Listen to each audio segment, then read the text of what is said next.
Este caminhão atravessou o Brasil antes mesmo de o asfalto chegar. Ele enfrentava lama, poeira e buracos como se fosse parte da paisagem. E de certa forma era, mas o mais impressionante é que a história desse gigante começou por causa de uma lei alemã, do outro lado do oceano. Uma cabine compacta, um motor robusto e uma proposta simples. Aguentar tudo. Assim nasceu um caminhão que mudaria o transporte brasileiro para sempre e que viraria sinônimo de força, confiança e estrada. Durante décadas, ele foi o elo entre cidades, lavouras, comunidades e indústrias. E mesmo quando tentaram exportá-lo para os Estados Unidos, foi aqui que ele encontrou seu verdadeiro palco. Um país inteiro em construção. Como uma exigência europeia virou o embrião de um mito brasileiro? Por que esse caminhão dominou completamente as estradas por mais de 20 anos? E o que explica sua presença até hoje no imaginário popular? Para entender tudo isso, a gente precisa voltar lá no começo. Este é o ponto de partida de uma das maiores histórias do transporte brasileiro. Antes do 1113 dominar as estradas, a Mercedes-Benz já vinha experimentando soluções que mudariam o conceito de caminhão médio no mundo. E tudo começa em 1959, quando surge a cabine AGL, a famosa cabine semi-avançada. Ela nasceu como resposta a uma regulamentação alemã de 1956 que exigia veículos mais compactos, forçando a montadora a criar um caminhão com o motor avançando parcialmente para dentro da cabine. O resultado foi um conjunto mais curto, confortável e moderno, equipado com um sistema de amortecimento por mola transversal que transformou a experiência de dirigir um caminhão. Foi com essa base que os primeiros modelos, L322 e L327, de 110 cavalos, abriram caminho para a revolução que viria depois. Quando essa tecnologia atravessou o Atlântico e chegou ao Brasil, em 1964, ela ganhou sotaque e adaptação local. Nascia aqui o L1111, um caminhão de 110 cavalos pensado para a realidade brasileira. Estradas de terra, longas distâncias e manutenção limitada. Diferente dos modelos europeus, o motor passou a ficar totalmente à frente da cabine, alinhado ao gosto dos caminhoneiros do país. 3 versões, L, LK e LS, atendiam desde o trabalho urbano até a operação com reboque. E tudo isso sobre a cabine AGL de teto baixo, que começava a se tornar um símbolo da marca. Num Brasil onde asfalto era artigo raro, o 1111 caiu como uma luva.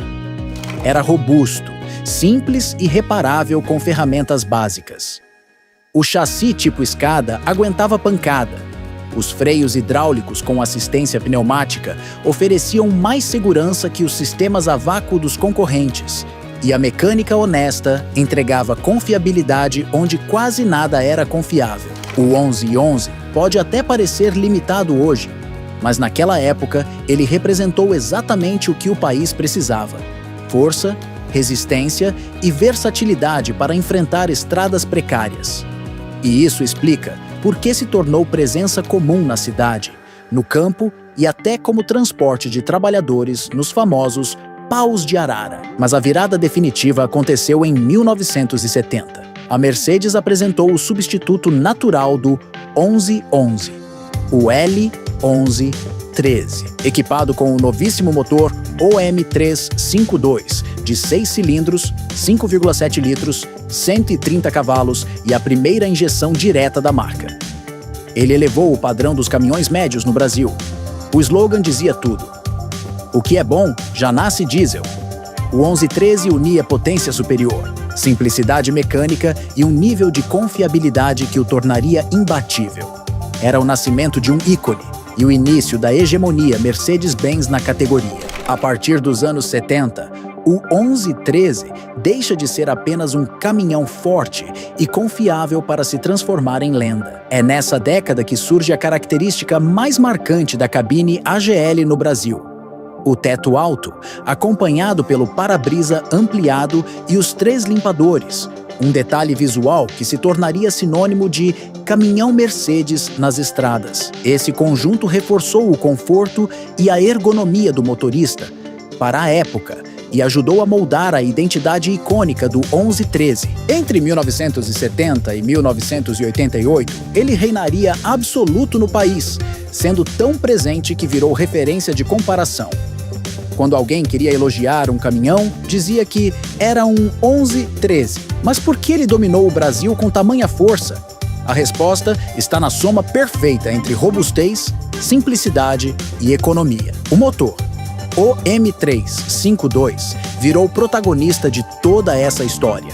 Não era apenas potente e econômico, mas também extremamente versátil. Ele passou a equipar tratores, máquinas agrícolas, embarcações, geradores e serviu até para repotenciar caminhões de outras marcas.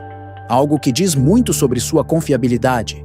O baixo custo de manutenção consolidou seu uso em pequenas e grandes frotas, enquanto sua resistência contra estradas ruins o fez superar facilmente concorrentes Ford e Chevrolet, famosos por apresentarem maior desgaste e menor torque real de trabalho. Na prática, o OM352 era o motor que nunca desistia. Conforme o Brasil crescia, a família Mercedes crescia junto. Logo surgiam os derivados do 1113, o 1313, com freios maiores, rodas de 10 parafusos e molejo traseiro reforçado. O 2013, o primeiro 6x2 nacional de fábrica, equipado com suspensão em tandem. E o 2213, com tração 6x4 voltado para aplicações severas. A Mercedes entendeu que o país precisava de caminhões para obras, agricultura, transporte pesado e longas distâncias. E ofereceu tudo isso sem mudar a essência da linha. Assim, o 1113 deixava de ser apenas um modelo. Virava uma plataforma que acompanhava o desenvolvimento do Brasil. Nas ruas e estradas, o 1113 se tornou praticamente onipresente. Ele carregava de tudo: tijolos, madeira, alimentos, implementos agrícolas e passageiros. Muitos passageiros. Nos centros urbanos, era comum vê-lo abastecendo mercados, obras e indústrias. Nas lavouras, puxava cargas em terrenos onde outros caminhões simplesmente não conseguiam avançar. O Brasil que crescia tinha cheiro de diesel. E esse diesel vinha do OM352. O sucesso foi tanto que a Mercedes decidiu tentar um passo ousado: conquistar os Estados Unidos. Alguns modelos foram enviados para testes, todos ajustados com rodas de alumínio e pneus sem câmera. Mas, apesar da robustez, o mercado norte-americano não se apaixonou pelos caminhões brasileiros.